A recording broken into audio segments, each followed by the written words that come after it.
Livro de Jó, capítulo 42. 42 capítulos.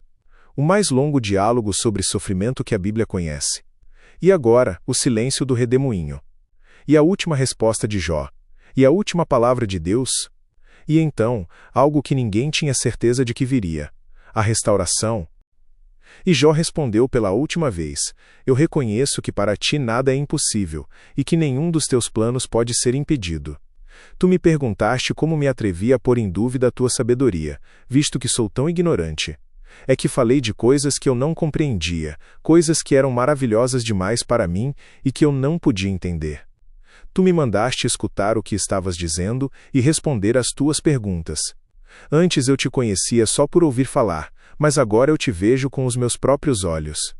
Por isso estou envergonhado de tudo o que disse, e me arrependo, sentado aqui no chão num monte de cinzas. Antes eu te conhecia só por ouvir falar. Agora te vejo com os meus próprios olhos. Esta era a linha mais importante de todo o livro. Não a declaração de inocência do capítulo 31. Não o meu defensor vive do capítulo 19. Esta.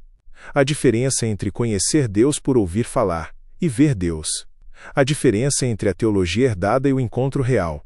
E o que havia produzido esse ver. Não as respostas. Não as explicações. O redemoinho. As perguntas. O Bimote. O Leviatã. A criação inteira aberta diante de Jó. A presença, não a explicação, havia transformado o conhecimento em visão. E então Deus virou-se para os três amigos. E o que disse inverteu tudo. Estou muito irado com você e com os seus dois amigos, pois vocês não falaram a verdade a meu respeito, como o meu servo Jó falou. Agora peguem 7 touros e 7 carneiros, levem a Jó e ofereçam como sacrifício em favor de vocês. O meu servo Jó orará por vocês, e eu aceitarei a sua oração, e não os castigarei como merecem, embora vocês não tenham falado a verdade a meu respeito, como Jó falou. Vocês não falaram a verdade a meu respeito, como Jó falou. O veredicto divino sobre o debate inteiro. 42 capítulos de teologia. E Deus disse: Jó tinha razão. Os amigos estavam errados. Não sobre os fatos isolados que disseram sobre Deus, mas sobre a aplicação, sobre o diagnóstico, sobre a acusação de Jó.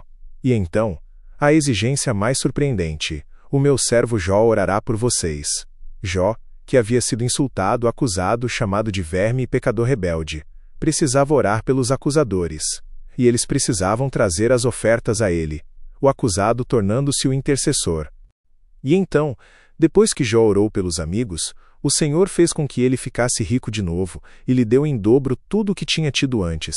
Em dobro, 14.000 ovelhas, 6.000 camelos, 2.000 bois, 1.000 jumentas, o dobro exato do que havia perdido. Todos os seus irmãos e irmãs, e todos os seus amigos foram visitá-lo, e tomaram parte num banquete na casa dele. Falaram de como estavam tristes pelo que lhe havia acontecido, e o consolaram por todas as desgraças que o Senhor havia feito cair sobre ele. E cada um lhe deu dinheiro e um anel de ouro. O banquete que os filhos davam uns aos outros, e que havia terminado em tragédia, voltou, mas maior, com a família inteira ao redor. A solidão do monte de cinzas, substituída pelo banquete da restauração. E então os filhos. Também foi pai de 7 filhos e 3 filhas. A primeira deu o nome de Gemima, a segunda chamou de Cássia, e a terceira de Querem-Apuque. No mundo inteiro não havia mulheres tão lindas como as filhas de Jó. E o pai as fez herdeiras dos seus bens, junto com os seus irmãos. 7 filhos, 3 filhas. Os mesmos números do capítulo 1. Mas desta vez, o texto parou para nomear as filhas. Gemima, Cássia, Querem-Apuque. 3 nomes que o texto original de Jó 1 não havia dado aos filhos. E além dos nomes, a beleza. E além da beleza, a herança. O pai as fez herdeiras dos seus bens junto com os seus irmãos. Em uma cultura onde as filhas raramente herdavam, Jó fez as filhas co-herdeiras dos filhos. A generosidade do homem mais íntegro do Oriente, estendida até às filhas. Gemima, Cássia, Querem-Apuque, nomes que o livro guardou, que Deus guardou. E o livro terminou com a linha mais simples e mais completa de tudo. Depois disso, Jó ainda viveu 140 anos, o bastante para ver netos e bisnetos. E morreu bem velho. 140 anos. O bastante para ver netos e bisnetos. O bastante para ver a restauração completar-se em gerações. O bastante para esquecer o cheiro das cinzas no calor da família ao redor. E morreu bem velho. Não morreu sofrendo. Não morreu com dúvidas não respondidas. Não, morreu ainda esperando por justiça. Bem velho. A vida que havia sido quase destruída, completada. O arco do homem mais íntegro do Oriente fechado com dignidade. Jó 42 resolve o livro de 4 maneiras que nenhum leitor completamente esperava.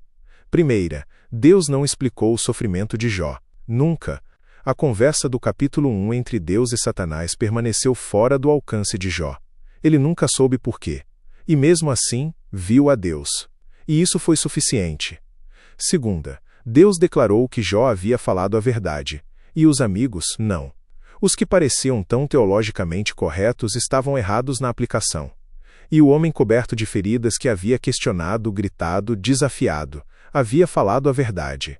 Terceira, Jó orou pelos acusadores. O ato mais difícil e mais gracioso do livro. O intercessor que havia pedido um intercessor, tornou-se ele mesmo intercessor.